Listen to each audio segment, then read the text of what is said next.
예수님께서 가르쳐 주신 기도에서 오늘 6째 간구입니다.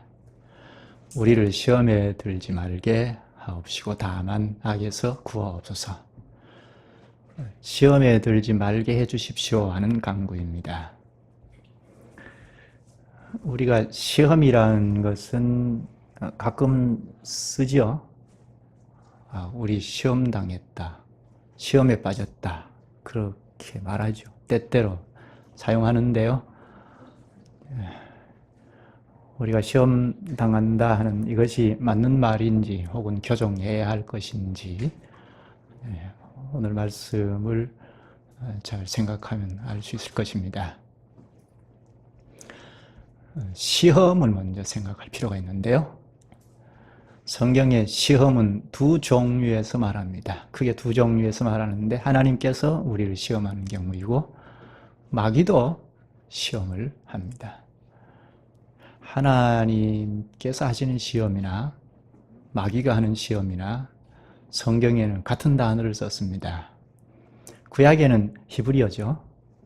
구약의 히브리어 단어나 신약은 헬라어이죠. 헬라의 단어나 같은 단어를 썼습니다. 그런데 영어로 번역한 것은 좀 구분해서 썼습니다. 주어가 하나님일 경우에는 테스트로 번역을 했고 또 주어가 마귀일 때는 템테이션, 유혹이죠. 그렇게 구분해서 번역을 했는데 그게 좀 우리가 보기에는 좀 낫죠. 우리 개역 성경은 그냥 시험으로 번역을 했습니다. 개역 개정도 마찬가지고요. 하나님께서 시험하실 때는 누구에게 시험하시죠? 불신자에게 한다, 신자에게 한다. 하나님께서 시험하실 때 신자에게 하시죠. 하나님 자기 자녀들에게 시험을 하십니다. 그러니까 이 시험은 좋은 거죠. 우리가 시험하면 이제 어렵게 생각을 하는데 어려운 일이기는 하지만 하나님이 하시는 것이니까 좋은 것입니다. 마치 우리 아이들이 학교에서 시험을 치는 것과 비슷합니다. 시험 치는 목적이 무엇이죠? 학교에서 시험 칠 때 시험을 치는 목적은 내가 실력이 어느 정도인가 하는 것을 점검하기 위하여 시험을 치죠. 또 시험을 대비해서 공부를 더 열심히 하니까 성적을 향상시키기 위한 유익도 있습니다. 시험 자체는 좀 긴장이 되고 부담도 되고 어려움을 주는 것이지만 그것을 잘 치르면 나에게 유익이 되죠. 시험은 우리를 위함이죠. 하나님께서 우리를 시험하시는 것도 마찬가지입니다. 시험을 당할 때는 참 어렵지만 그러나 그것을 잘 이기고 나가면 우리의 믿음이 향상이 됩니다. 불같이 연단하여 정금같이 나오게 하시기 위하여 하나님께서 우리를 시험하십니다. 믿음을 단련하시기 위하여 또 믿음을 향상시키기 위하여 우리를 시험합니다. 성경에 대표적으로 시험을 하신 경우가 있는데 누구일까요? 아브라함을 들 수가 있죠. 아브라함이 하나님 앞에 큰 시험을 당했죠. 아브라함이 늘 하나님의 말씀을 쫓아서 살았는데 물론 실패도 하고 실수도 하고 했지만 전체 생애를 보면 하나님의 말씀을 줄기차게 쫓았습니다. 그런데 어느 날 하나님께서 내 독자 이삭을 바치라 하셨죠. 이거는 매우 큰 시험이죠. 청천벽력 같은 명령입니다. 아브라함도 우리와 똑같은 사람이니까 그 시험을 감당할 길이 없을 터인데 물론 괴로워하고 번민하고 고통스러워하고 했을 것입니다. 그런데 아침 일찍 일어나서 이삭을 데리고 모리아산으로 향했죠. 이것은 하루 전날까지 고통스러운 과정을 겪었을지라도 순종을 재촉한 거죠. 아침 일찍 모리아산으로 떠났다는 것은. 그래서 번제로 바쳤죠. 하나님께서는 아브라함아, 내가 너를 인정한다 하셨죠. 이제야 나를 경외하는 줄 알았도다 하고 믿음을 인정하셨습니다. 이렇게 하나님께서 시험하실 때 그 믿음을 단련시켜서 인정하시기 위하여 테스트를 하십니다. 믿음의 조상이다 할 만큼 하나님께서 믿음을 인정하셨죠. 우리에게도 하나님께서 때때로 시험을 하시는데 그 시험은 우리를 단련하시기 위하여, 그래서 점검같이 나오게 하시기 위하여 시험을 하십니다. 그러니까 시험 그 자체의 어려움 때문에, 부담 때문에 우리가 좀 싫어할 수가 있는데요. 반드시 그렇게 생각할 것은 아니죠. 잘 견디면 하나님이 인정하시는 믿음의 사람으로 다시 날 수가 있죠. 마귀가 우리를 시험할 때도 생각할 필요가 있는데요. 마귀도 시험의 대상은 불신자에게는 시험하지 않죠. 자기 편이니까 시험하지 않는데, 하나님을 쫓아 살아가는 하나님의 자녀들에게 시험을 합니다. 그렇죠? 마귀가 우리를 시험하는데 왜 시험할까요? 예수님께서 지금 6번째 마지막 간구를 우리에게 가르치신 내용도 마귀가 하는 시험입니다. 우리를 시험에 들지 말게 하옵시고 다만 악에서 구하옵소서 하죠. 여기 악은 그 악한 자로 번역하는 것이 낫습니다. 성경의 그 악한 자는 마귀를 말합니다. 마귀의 시험에 빠지지 않게 해달라, 마귀의 시험에서 건져달라는 기도를 하라고 하죠. 마귀가 왜 시험할까요? 우리를 끌어내리기 위함이죠. 단지 끌어내리는 정도가 아니고 사망에 이끌고 가기 위하여, 사방에 빠뜨리기 위하여 시험을 합니다. 마귀가 사망에 빠뜨리는 시험을 대표적으로 한 곳이 어딘가요?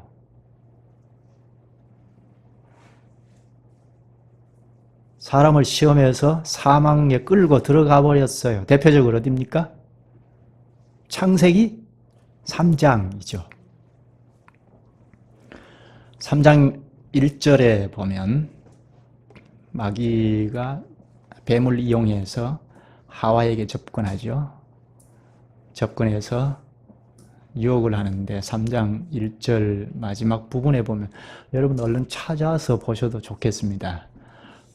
또 우리가 잘 아는 말씀이니까 찾지 않아도 상관은 없겠습니다. 창세기 1장 마지막 창세기 3장 1절 마지막 부분에 보면 참으로 하나님께서 동산 모든 나무의 실과를 먹지 말라 하시더냐 하고 하와를 유혹하죠. 마귀가 하나님의 말씀을 이용해서 시험합니다. 이 말은 하나님께서 그렇게 인색하시더냐? 모든 나무의 실과를 못 먹게 하시더냐? 하고 교묘하게 시험을 하죠. 2장 16절에 하나님께서 뭐라고 말씀하시죠? 동산 모든 나무의 실과를 내가 임의로 먹되 선악을 알게 하는 나무의 실과는 먹지 말라고 하셨죠? 임의로 먹되는 마음대로 먹으라는 것입니다. 적게 먹든지 많이 먹든지 네가 마음껏 먹어라 하신 거죠. 그러니까 하나님께서 동산 모든 나무의 실과를 먹어라, 마음대로 먹어라 하는 것은 풍성한 은혜를 베푸신 거죠. 그런데 뱀의 말에 하와가 대답하는 내용은 어떻게 대답하죠? 동산 모든 나무의 실과를 우리가 먹을 수 있으나, 굉장히 소극적으로 말합니다. 하나님께서는 풍성한 은혜를 베푸신 건데 그래, 동산 모든 나무의 실과를 우리가 마음대로 먹을 수 있다. 이렇게 적극적인 표현을 할 수 있을 텐데 그런 은혜를 누린 사실이 없습니다. 아주 소극적으로 표현합니다. 거기다가 더 나아가서 선악을 알게 하는 나무는 먹지도 말고 만지지도 말라 하는 말을 덧붙였습니다. 하나님의 말씀에 대하여 문제가 항상 마귀에게 유혹당할 가능성이 있는데요. 하나님께서 하시지도 않는 말을 덧붙였습니다. 만지지도 말라. 그리고 죽을까 하노라. 이 말은 무엇이죠? 하나님께서 2장 17절에서 반드시 죽는다고 했죠. 이것은 하나님의 엄한 말씀입니다. 앞에 모든 나무의 실과를 먹으라 하는 것은 하나님의 크신 사랑이죠. 다 먹어라. 마음대로 하라. 큰 사랑을 표현한 것이고, 그리고 반드시 죽는다 하는 이것은 하나님의 어미로운 말씀입니다. 의의죠. 공의입니다. 그러니까 두려워해야죠. 그런데 전혀 두려워하는 마음이 없습니다. 죽을까 하노라 하고 표현했습니다. 그러니까 하나님의 사랑도 충분하게 깨닫지 못하고 하나님의 공의도 인식하지 못한 표현이죠. 그때 마귀가 됐다 하고 결코 죽지 않는다 합니다. 하나님께서는 반드시 죽는다 하셨는데 그 말씀을 빼버렸죠. 마귀가 유혹할 때 말씀을 하는데 말씀을 빼기도 합니다. 말씀을 가지고 하는데 말씀을 빼기도 합니다. 빼버리고 결코 죽지 않는다고 하나님과 같이 된다고 했습니다. 하나님께서 자신같이 되는 것을 꺼려해서 못 먹게 하는 정도로 그렇게 희석을 시켜서 하와를 유혹했습니다. 마귀가 유혹하는 방식은 도구는 말씀을 사용해서 하는 경우가 많은데 말씀을 희석하기도 하고 덧붙이기도 하고 빼버리기도 합니다. 하와가 거기에 걸렸죠. 시험 당했습니다. 하나님의 말씀을 더하고 빼고 희석시켰습니다. 하와의 문제도 문제지만 더 큰 문제는 아담이죠. 아담도 하와가 불순종한, 하나님의 말씀을 불순종한 거기에 참여했습니다. 그래서 아담으로부터 오는 모든 인류에게 사망이 왔습니다. 마귀가 성공했죠. 사망으로 이끌고 가는 목적을 가지고 아담을 무너뜨렸습니다. 그런데 하나님께서는 크신 사랑이 있으셔서 당장 찾아오셨죠. 마귀에게 시험당해서 사망의 구렁텅이에 빠져버렸는데 하나님께서 찾아오셨습니다. 그래서 복음의 말씀을 약속하십니다. 그게 바로 직후에 있죠. 창세기 3장 15절에 있지 않습니까?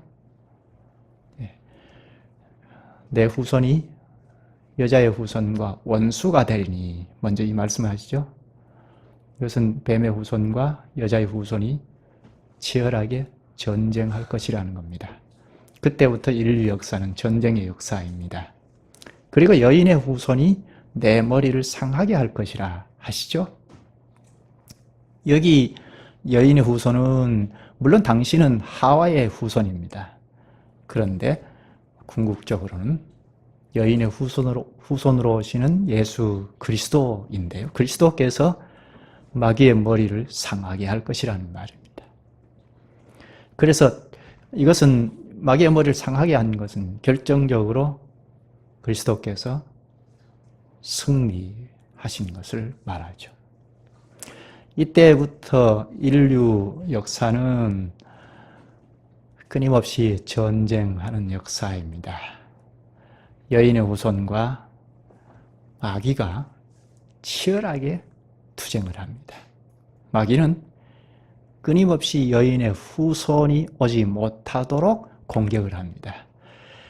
이때 바로 후에 믿음으로 아벨이 하나님께 예배를 드린 직후에 가인이 와서 아벨을 돌로 쳐 죽여버리죠.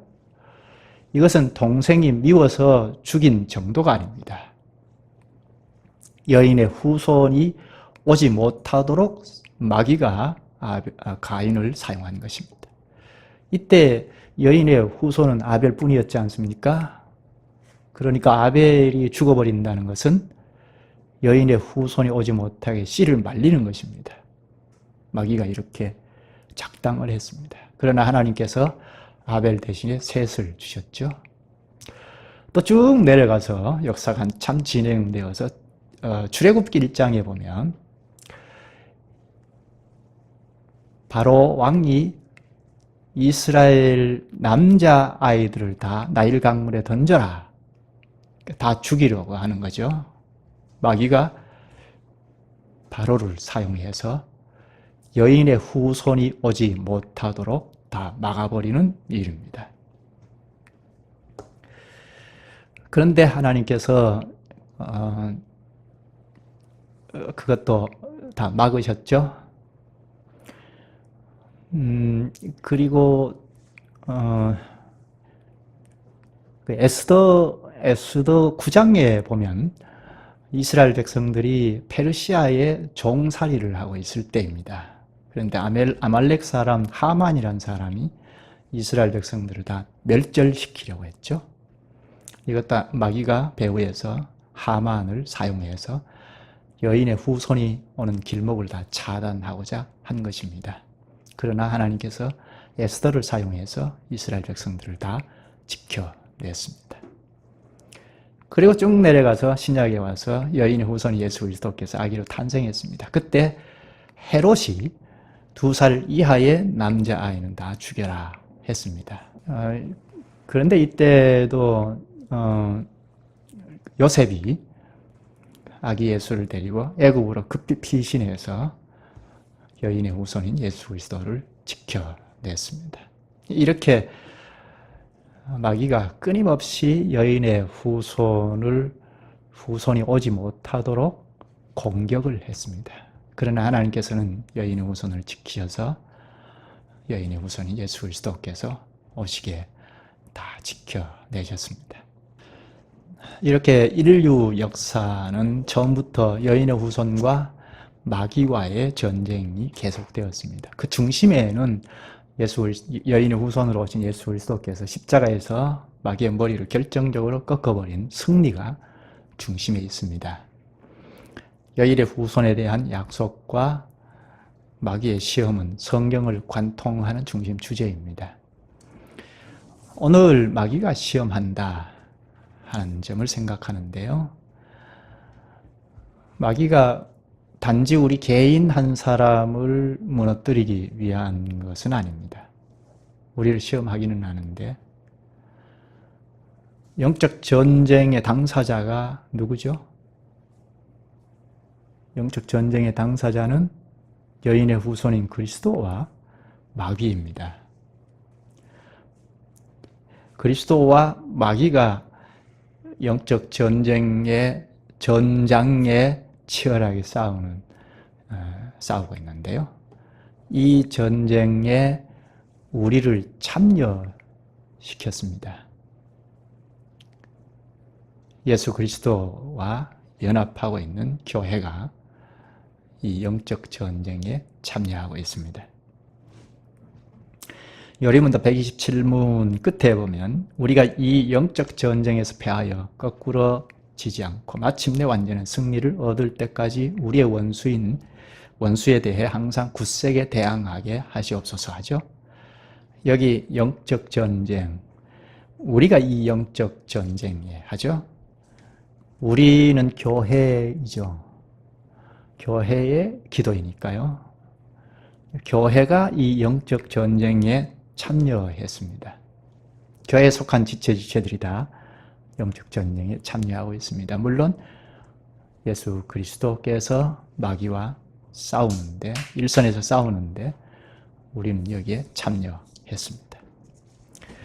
우리가 참여한 이 전쟁은 이미 예수 그리스도께서 십자가에서 죽음의 권세인 마귀의 머리를 상하게 했습니다. 결정적으로 승리해 놓은 전쟁입니다. 결정적으로 승리를 했으나 남은 전쟁이 있습니다. 남은 전쟁이 무엇이죠? 예수 그리스도께서 죽으시면서 죽음의 권세인 마귀의 머리를 상하게 했다는 이것은 죽음의 권세자가 마귀인데 마귀가 우리를 다 죽음으로 사망으로 끌고 가지 않습니까? 그런데 예수 그리스도께서 우리를 대신해서 죽으셨기 때문에 이제 그리스도 안에 있는 자들은 영원한 사망에 이르지 않습니다. 마귀가 우리를 사망으로 이끌고 가지 못하게 되었습니다. 그러니까 마귀가 머리를 상했다. 결정적으로 실패하고 있다는 이야기입니다. 그런데 남은 전쟁이 있다는 것은 마귀의 몸뚱아리가 남아있다는 것입니다. 예수 그리스도께서 재림하실 그때까지 마귀가 남은 몸뚱이로 발버둥을 치면서 그리스도에게 속한 우리를 시험합니다. 시험의 목적이 무엇일까요? 우리를 사망으로 이끌고 가기 위함이기도 한데 궁극적인 목적은 하나님 나라를 서지 못하게 하는 데 있습니다. 하나님 나라가 서게 하지 못하도록 할 목적을 가지고 우리를 시험합니다. 우리를 시험해서 우리를 사망으로 다 끌고 가버리면 하나님 나라 백성들이 없어져 버리잖아요. 백성이 없으면 나라가 설 수 없죠. 그래서 우리를 시험합니다. 시험의 도구는 앞에서 말한 것처럼 말씀으로 한다고 했죠. 뭐 여러 가지 도구로 사용하는데 아주 중요한 도구가 하나님의 말씀을 가지고 와서 시험을 합니다. 하나님의 말씀을 가지고 더하기도 하고 빼기도 하고 희석시키기도 하고 해서 시험합니다. 그러니까 우리가 하나님의 말씀에 잘 서 있다는 것이 굉장히 중요합니다. 지금도 마귀는 이 말씀을 가지고 더하고 빼고 희석시키고 하면서 우리를 유혹합니다. 이런 시험을 우리가 단지 개인주의로 생각하면 안 되죠. 우리가 시험 들었다고 할 때가 있는데요. 어떤 경우에 시험 들었다고 하나요? 우리가 잘 생각할 필요가 있죠. 어떤 때 우리가 시험 들었다고 합니까? 우리가 걸어가는 진행에서 어떤 것이 가로막혔을 때 시험 들었다고 하지 않습니까? 마귀가 우리를 시험할 때는 우리를 사망으로 끌고 가기 위함인데 궁극적인 목적은 하나님 나라가 서지 못하도록 하는 데 있습니다. 그렇다면 이 시험을 바르게 좀 교정을 하려면 하나님 나라 진행하는 일에 우리가 참여했고 이 나라 진행에 어떤 걸림돌과 관련이 있다면 마귀의 시험이라고 할 수가 있습니다. 시험 들었다고 할 수 있습니다. 근데 그렇지 않고 그 중심에 내가 있다면 그것은 시험이라고 말하면 안 되죠. 그 자체가 시험 든 거죠. 그 중심에 항상 하나님 나라가 있고 그 나라에 내가 참여해서 나라 진행에 어떤 걸림돌이 있을 때 그것이 마귀의 시험일 수 있다는 것입니다. 시험의 중심은 내가 아닙니다. 그리스도와 마귀가 전장터에서 싸우고 있고 우리는 거기에 참여한 자들입니다. 그렇다면 내가 어느 편에 속했느냐 이 점을 좀 생각할 필요가 있죠. 전쟁터에서 치열하게 싸우는데 우리는 참여자인데 그리스도에게 속해 있느냐 마귀 편이냐 이것을 생각하면 언론적 구분할 때 이렇게 생각하면 좀 손쉽게 구분할 수 있죠. 이게 마귀가 좋아하는 것인가? 그리스도께서 기뻐하신 것인가? 그걸 생각하면 얼른 구분할 수가 있습니다. 예수님께서 우리를 시험에 들지 말게 하옵시고 다만 악에서 구하옵소서 하고 기도하라고 하셨습니다. 왜 그렇죠? 우리 스스로 마귀의 시험을 이길 수 없기 때문입니다. 그래서 요리문답 127문에도 우리 자신만으로는 너무나 연약하여 우리는 한순간도 스스로 설 수 없사오며 하고 기도합니다. 하나님 나라에 설 수 없다는 것입니다. 왜 그렇습니까? 마귀의 시험을 우리가 이길 수 없기 때문입니다. 이길 수 없는 마귀의 시험이기 때문입니다. 이놈의 마귀는 우리 육신과도 동맹관계에 있고 이 세상과도 동맹관계에 있고 그래서 기회만 되면 우리를 잡아 끌고 사망으로 끌고 갑니다. 그래서 하나님 나라에서 완전히 탈락시키러 갑니다. 이 육신과 세상은 마귀와 동맹관계에 있기 때문에 127문에도 불구대천의 원수라고 했습니다. 불구대천, 좀 어려운 말이죠. 대천은 하늘을 머리에 이고 있다는 뜻인데요. 이것은 하늘 아래, 같은 하늘 아래에 같이 산다는 말입니다. 불구는 그렇게 안 된다는 것입니다. 불구대천은 같은 하늘 아래에 살 수 없다는 거죠. 불구이니까. 이것을 원수라고 했으니까 같은 하늘 아래에 같이 살 수 없는 원수라는 말입니다. 누가요? 마귀와 세상과 우리 육신이 그렇다는 겁니다. 그러니까 철천지 원수이죠. 이게 우리가 싸워야 할 대상입니다. 물론 예수 그리스도께서 전장에서, 전쟁터에서 직접 싸우고 계십니다. 우리는 참여하고 있습니다. 그래서 예수님께서 우리를 시험에 들지 말게 하옵시고 다만 악에서 구하옵소서 하고 기도하라고 하셨습니다. 이 기도를 하는 사람은 어떤 사람입니까?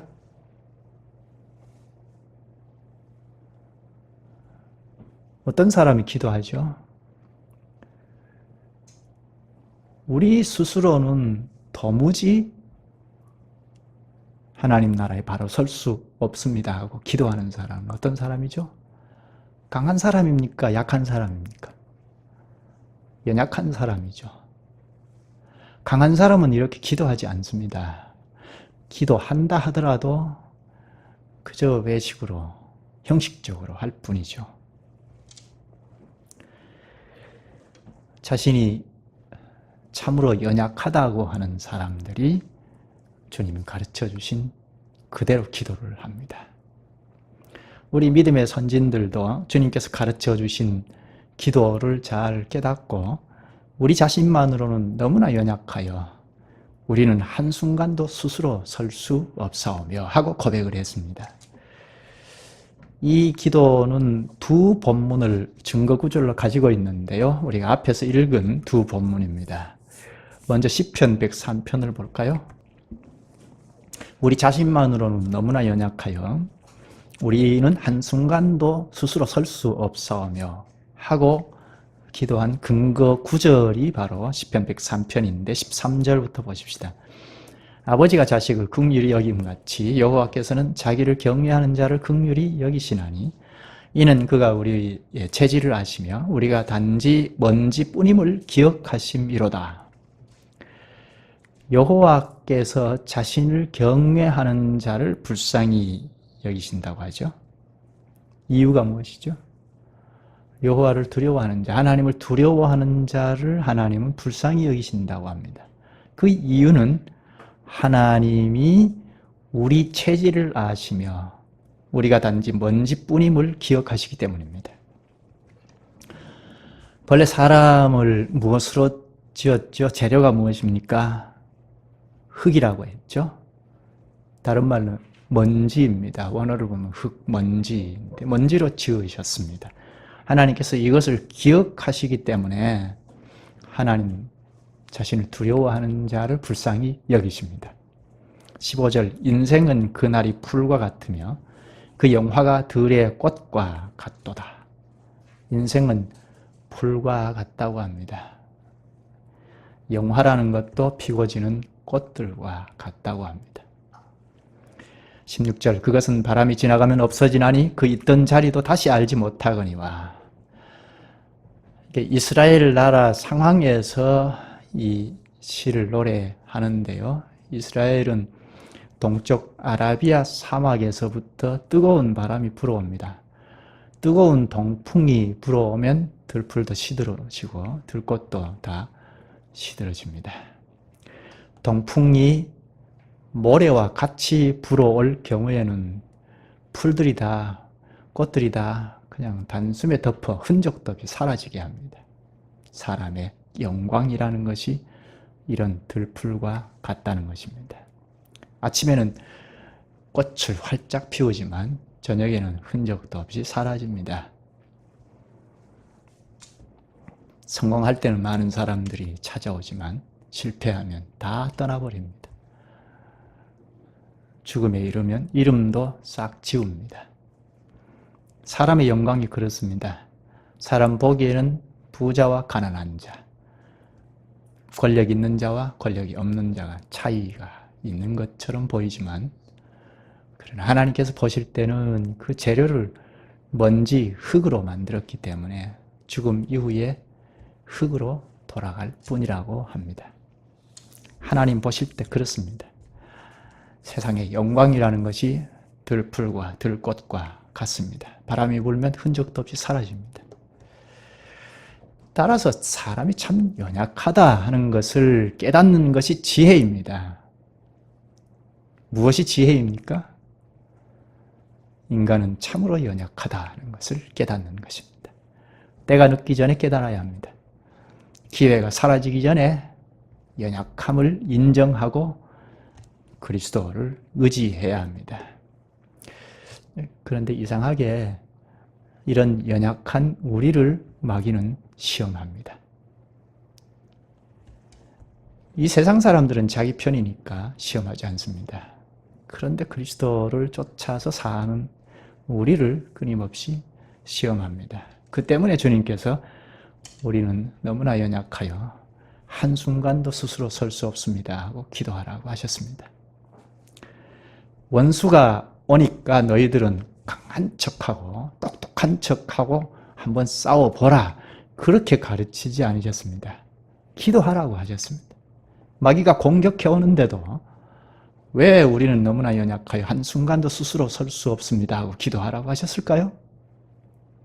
공격을 당하기 전에 무슨 대비책을 세워서 싸워야 하지 않습니까? 그런데 기도하라고 하셨습니다.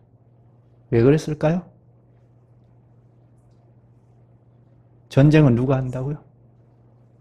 그리스도께서 마귀와 전쟁하십니다. 그러니까 전쟁은 내가 할 터이니까 너희들은 기도하라. 성령의 힘을 입어서 나에게 오라. 그러면 내가 승리한 전쟁에 너희를 참여시킬 것이다. 그렇게 말씀하십니다. 사무엘상 17장 47절에 보면 구원 칼에나 창에 있지 않다고 하고 전쟁은 여호와께 속했다고 하십니다. 이기고 지는 것은 하나님께 달렸다고 합니다. 우리는 기도하면서 주님을 의지합니다. 주님이 우리의 용사이기 때문입니다. 그러면 주님께서 원수를 파하시고 승리한 거기에 우리를 참여시키십니다. 내가 싸우는 것이 아닙니다. 주님께서 마귀와 싸우는 당사자인 것을 인식하지 못하면 그리스도의 힘으로 내가 싸운다고 생각하고 마귀야 물러가라 하고 그렇게 하는데요. 그런 장난 좀 그만해야죠. 그리스도께서 우리는 이제 그리스도께서 전쟁하는 거기에 참여자입니다. 그러니까 기도하면서 참여하면 성령의 능력을 힘입어서 참여하면 그리스도께서 승리한 거기에 우리를 참여시키십니다. 이것이 우리의 모든 문제를 대하는 방법입니다. 증거구절 또 하나가 있는데요. 요한복음 15장이죠. 15장 5절. 나는 포도나무여 너희는 가지라. 그가 내 안에 내가 그 안에 거하면 사람이 열매를 많이 맺나니 나를 떠나서는 너희가 아무것도 할 수 없습니다. 이건 예수님께서 하신 말씀이죠. 나를 떠나서는 너희가 아무것도 할 수 없습니다. 예수 그리스도께서는 말씀과 함께 계시니까 그리스도께서 하신 말씀을 떠나지 않는 것이 승리하는 거죠. 문제가 있을 때 사람을 의지하거나 권력을 의지하거나 물질을 의지하는 것은 세상 사람들이 하는 방식입니다. 주님께서 힘있고 똑똑한 자를 쓰시는 것이 아니죠. 자기가 연약한 줄 알고 오직 주님의 말씀만 의지하고 나오는 자를 쓰십니다. 주님의 말씀을 더하지도 빼지도 희석시키지도 않고 나오는 자를 주님께서 자기 승리에 참여시키십니다. 장차는 영원한 승리에 참여시키실 것입니다. 기도하시죠. 자비하신 주님, 주님께서 저희를 구원을 위하여 마귀의 공격을 다 아시고 우리를 시험에 들지 말게 하옵시고 다만 악에서 구하옵소서 하고 기도하라고 가르쳐 주시옵나이다. 저희는 힘이 있는 척하고 교만하고 하는 이런 악한 본성을 가진 것을 주님께서 잘 아시고 기도를 가르쳐 주셨사오니 주님, 저희 자신만으로는 너무나 연약하여 우리는 한순간도 스스로 설 수 없사옵나이다 하고 기도하게 하시옵소서. 주님께서 전쟁하셔서 마귀를 이기신다는 것을 가르쳐 주셨사오니 주님, 저희가 늘 주님을 의지하고 우리 스스로는 한순간도 설 수 없음을 깊이 인식하고 살게 하여 주옵소서. 예수님의 이름으로 기도하옵나이다. 아멘.